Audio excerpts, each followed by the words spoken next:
Hi, I'm Howard from Crazy Tech. Did you know that you can have an AI chat box in your PC at no cost? Because there's an open source program called from ollama.com that you can install in your PC or Mac or Linux. And the chat box is similar to chatgpt, and it's version 4, and it's very sophisticated, and it would be a standalone private chat box run from your command prompt in your PC or Apple. It's amazing, and I'm running it. And it has a lot of settings that you can modify for the way it answers you.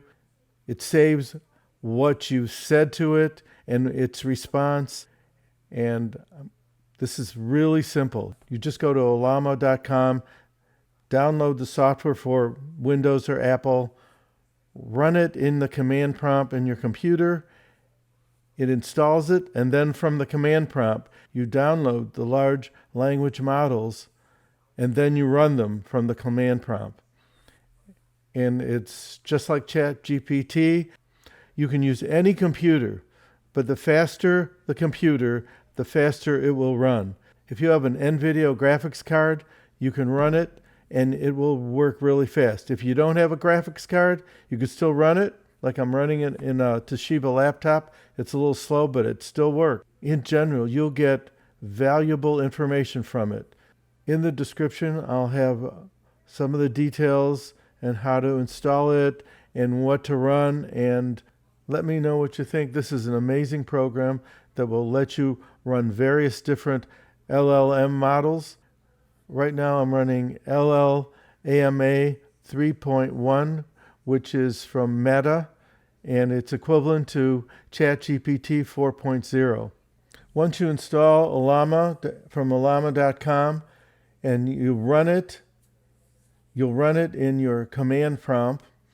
The command to run it is ollama pull ollama 3.1 and hit enter.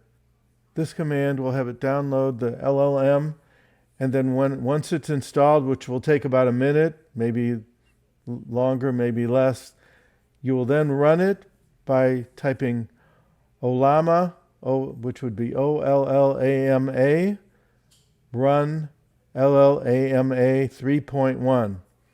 And there are about 12 other models you can download using the pull command with various characteristics, and you can try them all and you can list them. You can list the commands of the LLM to see what features that are available in it and what you can adjust. One of the features in LLama 3.1, which is the Meta LLM, is you can change the creativity under temperature. If you enter a temperature of 0, it won't be as creative in its response. If you enter a temperature of 1.8, it will be more creative. And you can play around with some of these characteristics and settings in the LLMs. This is really amazing what it can do. Let me know what you think. Thanks.